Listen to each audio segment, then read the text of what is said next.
Hi everyone, happy Earth Day. I'm here with my friend the Lorax, getting ready to share with you one of my favorite stories, The Lorax by Dr. Seuss. At the far end of town where the grickle grass grows, and the wind smells slow and sour when it blows, and no birds ever sing excepting old crows, is the street of the lifted Lorax. And deep in the grickle grass, some people say, if you look deep enough, you can still see today where the Lorax once stood just as long as it could before somebody lifted the Lorax away. What was the Lorax, and why was it there? And why was it lifted and taken somewhere from the far end of town where the grickle grass grows? The old Onceler still lives there. Ask him. He knows. You won't see the Onceler. Don't knock at his door. He stays in his lurkum on top of his store. He lurks in his lurkum, cold under the roof, where he makes his own clothes out of miff-muffered moof. And on special dank midnights in August he peeks out of the shutters, and sometimes he speaks and tells how the Lorax was lifted away. He'll tell you perhaps if you are willing to pay. On the end of a rope he lets down a tin pail, and you have to toss in 15 cents and a nail and the shell of a great-great-great-grandfather snail. Then he pulls up the pail, makes a most careful count to see if you've paid him the proper amount. Then he hides what you paid him away in his snub, his secret strange hole in his grooveless glove. Then he grunts, I will call ya by whisper-ma-phone, for the secrets I tell are for your ears alone. Slup! Down slips the whisper-ma-phone to your ear, and the old Onceler's whispers are not very clear, since they have to come down through the snurgly hose, and he sounds as if he had smallish bees up his nose. Now I tell you, he says, with his teeth sounding gray, how the Lorax got lifted and taken away. It all started way back, such a long, long time back. Way back in the days when the grass was still green, and the pond was still wet, and the clouds were still clean, and the song of the swami swans rang out in space, one morning I came to this glorious place. And first I saw the trees, the trufala trees, the bright-colored tufts of the trufala trees, mile after mile in the fresh morning breeze. And under the trees I saw brown barbaloots, frisking about in their barbaloot suits, as they played in the shade and ate trufala fruits. From the rippleless pond came the comfortable sound of humming fish humming while splashing around. But those trees, those trufala trees, all of my life I've been searching for trees such as these. The touch of their tufts was much softer than silk, and they had the sweet smell of fresh butterfly milk.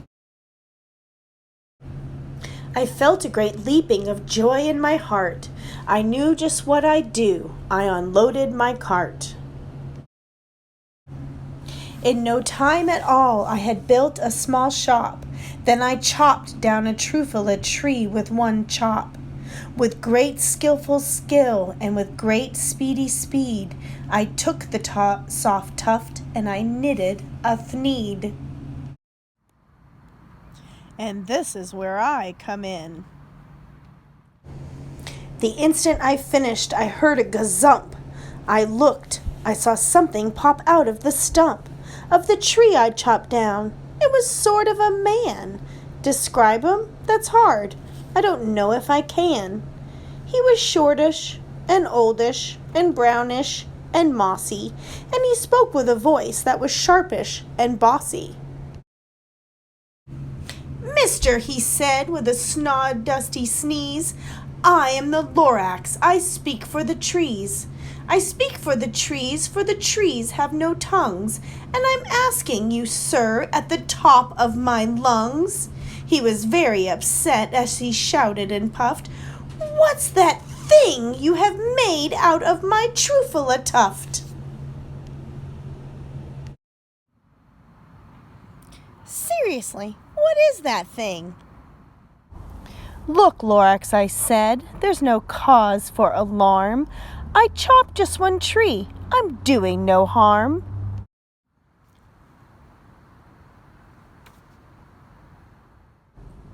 "I'm being quite useful. This thing is a thneed. A thneed's a fine something that all people need. It's a shirt, it's a sock, it's a glove, it's a hat. But it has other uses, yes, far beyond that. You can use it for carpets, for pillows, for sheets, or curtains or covers for bicycle seats." The Lorax said, "Sir, you are crazy with greed. There is no one on earth who would buy that fool thneed." But the very next minute I proved he was wrong, for just at that minute a chap came along, and he thought that thneed I had knitted was great. He happily bought it for $3.98. I laughed at the Lorax. "You poor silly guy, you never can tell what some people will buy." "I repeat," cried the Lorax, "I speak for the trees." "I'm busy," I told him. "Be quiet, if you please." I rushed across the room, and in no time at all, I built a radio phone. I put in a quick call. I called all my brothers and uncles and aunts, and I said, "Listen here, here's a wonderful chance for the whole Onceler family to get mighty rich. Get over here fast. Take the road to North Nitch. Turn left at Weehawken, sharp right at South Stitch." And in no time at all, in the factory I built, the whole Onceler family was working full tilt. We were all knitting thneeds, just as busy as bees, to the sound of the chopping of truffula trees. Then, oh, baby, oh, how my business did grow. Now chopping one tree at a time was too slow.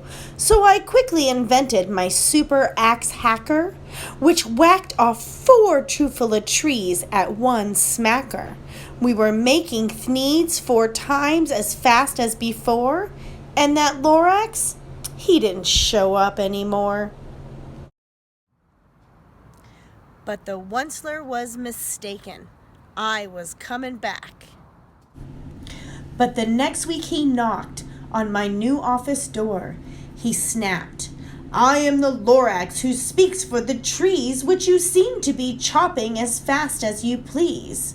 But I'm also in charge of the brown barbaloots who played in the shade in their barbaloot suits and lived happily eating truffula fruits. Now, thanks to your hacking my trees to the ground, there's not enough truffula fruit to go round, and my poor barbaloots are getting the crummies because they have gas and no food in their tummies.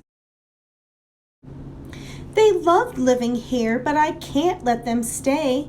They'll have to find food, and I hope that they may. Good luck, boys," he cried, and he sent them away. I, the Onceler, felt sad as I watched them all go. But business is business, and business must grow, regardless of crummies in tummies, you know. I meant no harm, I most truly did not, but I had to grow bigger, so bigger I got. I biggered my factory, I biggered my roads, I biggered my wagons, I biggered the loads of the thneeds I shipped out. I was shipping them forth to the south, to the east, to the west, to the north. I went right on biggering, selling more needs, and biggered my money, which everyone needs. It makes me really sad that the Onceler is only thinking about himself and his business and not worrying about the animals and the environment that live around his factory. Let's see what happens next. Then again he came back. I was fixing some pipes when the old nuisance Lorax came back with more gripes. I am the Lorax, he coughed, and he whiffed, he sneezed, achoo, and he snuffled, he snargled and sniffed. Onceler, he cried with a crufulous croak, Onceler, you're making such smogulous smoke. My poor swami swans, why they can't sing a note. No one can sing who has smog in their throat.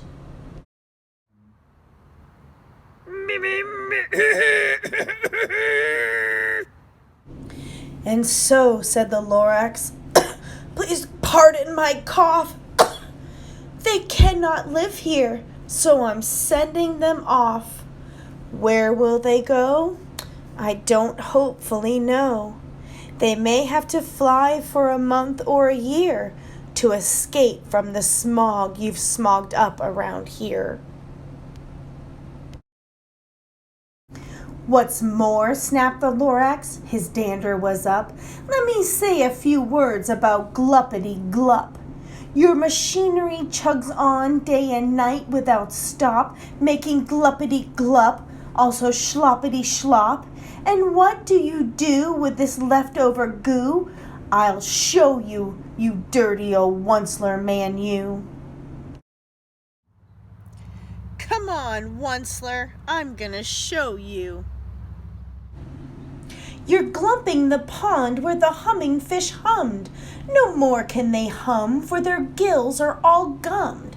So I'm sending them off. Oh, their future is dreary. They'll walk on their fins and get woefully weary in search of some water that isn't so smeary. And then I got mad. I got terribly mad. I yelled at the Lorax, now listen here, Dad. All you do is yap yap and say, bad, bad, bad, bad. Well, I have my rights, sir, and I'm telling you, I intend to go on doing just what I do. And for your information, you Lorax, I'm figuring on biggering and biggering and biggering and biggering, turning more truffula trees into thneeds, which everyone needs. Hey Lorax, this is the part of the story where the Onceler, his greed just gets out of control. He does not care about anything or anyone around him. Let's see what happens next. And at that very moment, we heard a loud whack. From outside in the fields came a sickening smack of an axe on a tree. Then we heard the tree fall, the very last truffula tree of them all. No more trees, no more thneeds, no more work to be done. So in no time, my uncles and aunts, everyone, all waved me goodbye. They jumped into my cars and drove away under the smoke-smuggered stars. Now all that was left 'neath the bad-smelling sky was my big empty factory, the Lorax and I. The Lorax said nothing, just gave me a glance, just gave me a very sad, sad backward glance as he lifted himself by the seat of his pants. And I'll never forget the grim look on his face when he hoisted himself and took leave of this place through a hole in the smog without leaving a trace. Hey friends, this is the part of the story where the Lorax and I think the Onceler is starting to finally realize he's made some bad choices. Let's see. And all that the Lorax left here in this mess was a small pile of rocks with one word, unless. Whatever that meant, well, I just couldn't guess. That was long, long ago, but each day since that day, I've sat here and worried away. Through the years while my buildings have fallen apart, I worried about it with all of my heart. But now, says the Onceler, now that you're here, the word of the Lorax seems perfectly clear. Unless someone like you cares a whole awful lot, nothing is going to get better. It's not. So, catch, calls the Onceler. He lets something fall. It's a truffula seed. It's the last one of all. You're in charge of the last of the truffula seeds. And truffula trees are what everyone needs. Plant a new truffula, treat it with care. Give it clean water and feed it fresh air. Grow a forest, protect it from axes that hack. Then the Lorax and all of his friends may come back. Hi friends, I hope you like the Lorax as much as we do. Happy Earth Day, and remember, be like the Lorax and speak for the trees. Happy Earth Day, everybody! Mwah!